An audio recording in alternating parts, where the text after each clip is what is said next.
He drove 12 hours a day just to pay rent on a studio apartment. Gas, insurance, car payments, every fare was a few more dollars toward surviving another week. The night shift paid better, but it came with risks most people didn't think about. What his passengers didn't know was that the man behind the wheel had once navigated convoys through some of the most dangerous roads in Iraq. Welcome to Stories of Secret Hero. Before we begin this powerful story of hidden courage and split-second decisions, tell me in the comments, from which city are you watching today? And if you believe stories like this deserve to be heard, hit that subscribe button and help us honor those who protect others, even when no one's watching. Marcus Williams had been driving for Uber for 2 years, not by choice, but by necessity. The transition from military service to civilian life hadn't gone the way the recruitment posters promised. Sure, there were programs for veterans, job placement services, career counseling, but when you'd spent 8 years as a convoy specialist in the Army, dodging IEDs and managing logistics in hostile territory, most civilian employers didn't know what to do with your skill set. Overqualified,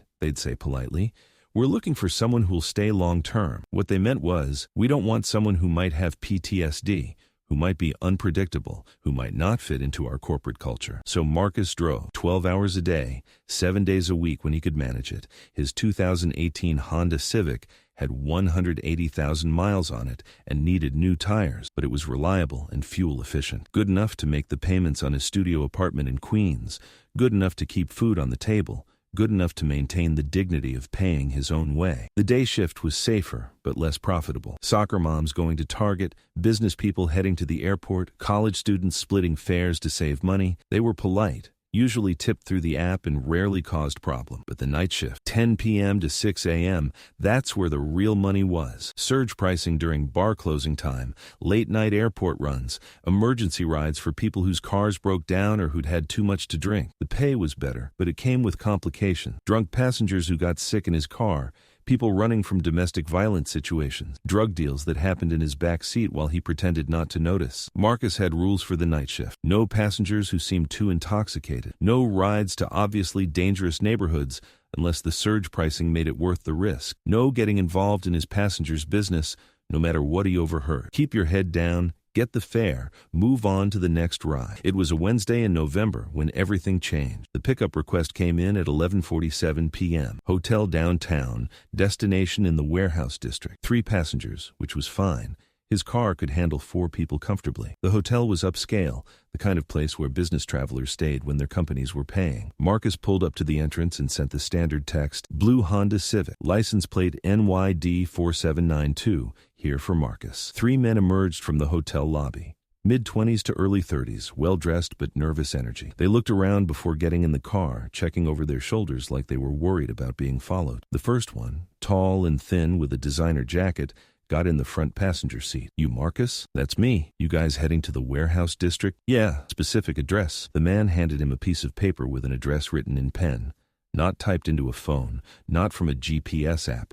Handwritten. "You know how to get there?" Marcus glanced at the address. He knew the area, mostly shipping companies, storage facilities, 24-hour truck stops. Not the kind of place people usually went at midnight unless they worked there. "Yeah, I can find it. About 20 minutes with traffic." The other 2 passengers got in the back seat. One was stocky, Hispanic, wearing a hoodie despite the mild weather. The third was older, maybe 40, with the kind of calm demeanor that made Marcus immediately alert. That one didn't look nervous. He looked like he was in charge. As Marcus pulled away from the hotel, the passengers began talking, not loudly, but not whispering either. They seemed to assume that the driver was just part of the car's equipment, there to provide transportation, not to listen or think or remember. "Everything set for tomorrow?" the man in the passenger seat asked. "Truck's loaded," said the Hispanic guy in the back. "Route's clear. Should be smooth." The older man, who hadn't spoken yet, finally said, "What about the warehouse security?" "Handled. Night guard's been paid off. He'll be on a bathroom break from 2:15 to 2:30. Marcus kept his eyes on the road, but his mind was cataloging details. The way they spoke in code, but not really. The mention of a truck, a route, security being handled. The nervous energy from 2 of them contrasted with the calm professionalism of the third. 8 years of Army intelligence training had taught him to recognize certain patterns, certain types of conversations. This felt like operational planning. The question was, what kind of operation? "And the packages?" the passenger seat man asked. "Secured. Quality's good. Should move fast once we make contact." The older man nodded. "Buyers confirmed for Friday?" 3 different groups. Competition should drive the price up. Marcus felt his stomach tighten. Packages that needed to move fast. Multiple buyer groups.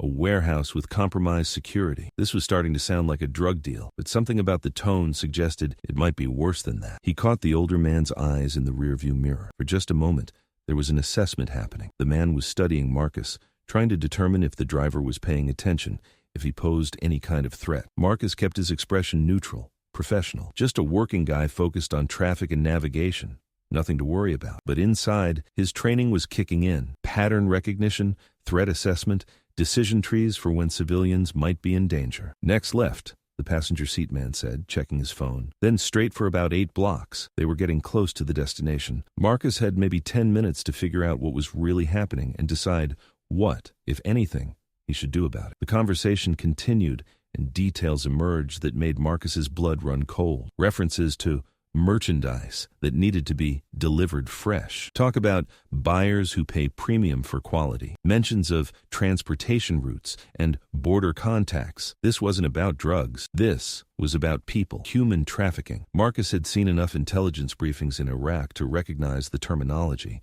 the operational structure. The casual way traffickers talked about human beings like cargo. His hands tightened on the steering wheel. In the Army, when he'd encountered situations like this during convoy operations, there were protocols, chain of command, rules of engagement, backup support. Here, he was just an Uber driver with a car payment and rent due next week. Getting involved meant risking his safety, his livelihood, possibly his life. Not getting involved meant letting something happen that he might be able to prevent. Turn right at the next intersection, the older man said. His voice had gotten quieter, more focused. They were almost at their destination. Marcus made the turn and saw their destination.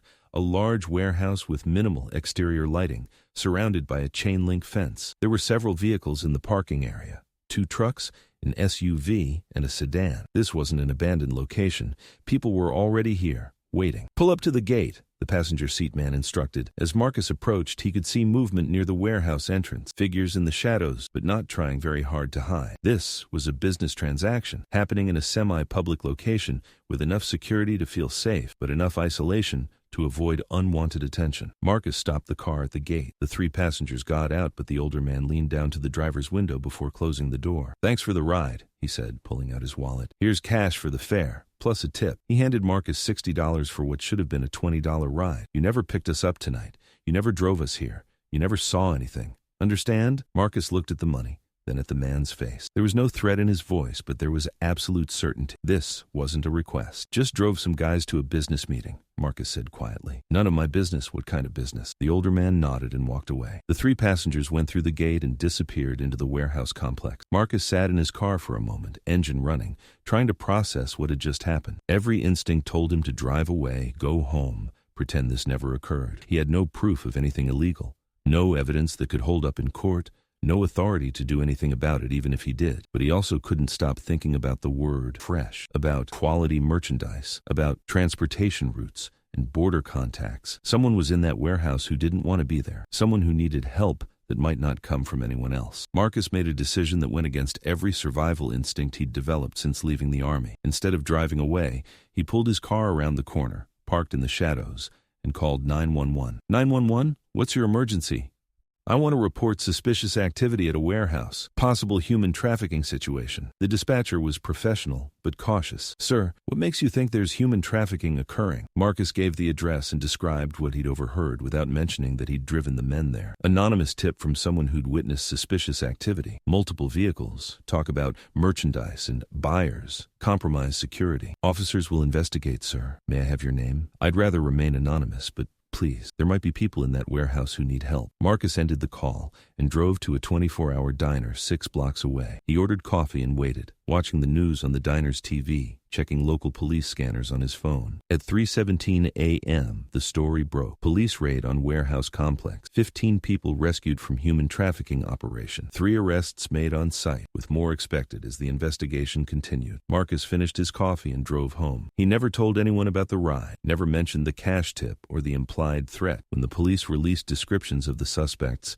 he recognized all 3 of his passengers, but he didn't call in to identify them. They'd be caught or they wouldn't, but not because of him. The next night, he was back on the road, taking the same kinds of fares, driving the same routes. But something had changed, not in his routine, but in his understanding of what it meant to be just an Uber driver trying to pay rent. A week later, Marcus got a ride request from a young woman at a downtown hotel. She got in the back seat, gave an address in a residential neighborhood, and sat quietly during the ride. But Marcus noticed things, the way she kept checking over her shoulder, how she flinched when he asked if she wanted the radio turned up, the fact that she had no luggage despite coming from a hotel. When they reached her destination, she hesitated before getting out. "Sir," she said quietly, "if someone was in trouble and they couldn't go to the police and they needed help getting somewhere safe, would you help them?" Marcus looked at her in the rearview mirror. She couldn't have been more than 22, and her eyes held the kind of fear that came from very real danger. "Where do you need to go?" he asked. 2 hours later, Marcus dropped her at a women's shelter on the other side of the city. No fare, no tip,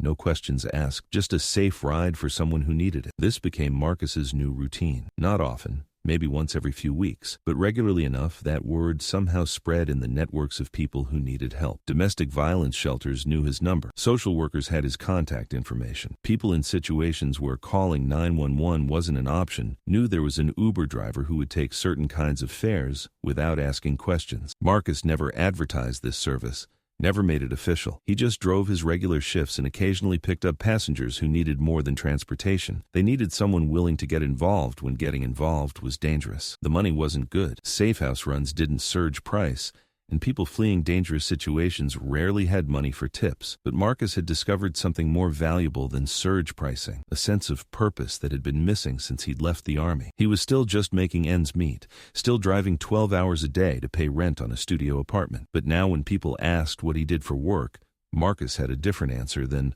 "I'm just an Uber driver." Now he could say, "I help people get where they need to go." 6 months later, Marcus was featured in a local news story about veterans finding new ways to serve their communities. They didn't mention the trafficking bust. That investigation was still ongoing. They just talked about a former Army specialist who'd turned rideshare, driving into a form of community service. "Some people drive for the money," Marcus told the reporter. "I drive for the people who need someone willing to show up when showing up matters." The story never mentioned his last name or showed his license plate. Some forms of service work better when they stay quiet. Marcus Williams had learned to navigate dangerous roads in Iraq, making sure his convoys reached their destinations safely. Now he navigated dangerous situations in his own city, making sure people who needed help reached safety. Different uniform, different vehicle, same mission, getting people home when home felt impossible to reach. So I ask you, have you ever met someone like Marcus Williams? Someone who turned an ordinary job into extraordinary service, who used their skills to help people in ways that never made headlines? Share their name in the comments. Tell us their story. Because here at Stories of Secret Heroes, we believe the greatest heroes are often the ones driving the car, delivering the food, or working the night shift when others need them most. Thank you for watching. If this story moved you, subscribe and share it with someone who needs to remember that heroes come in all forms. Sometimes they're just trying to make ends meet while making sure others make it home safely. Stories of Secret Heroes, where everyday courage drives us all home.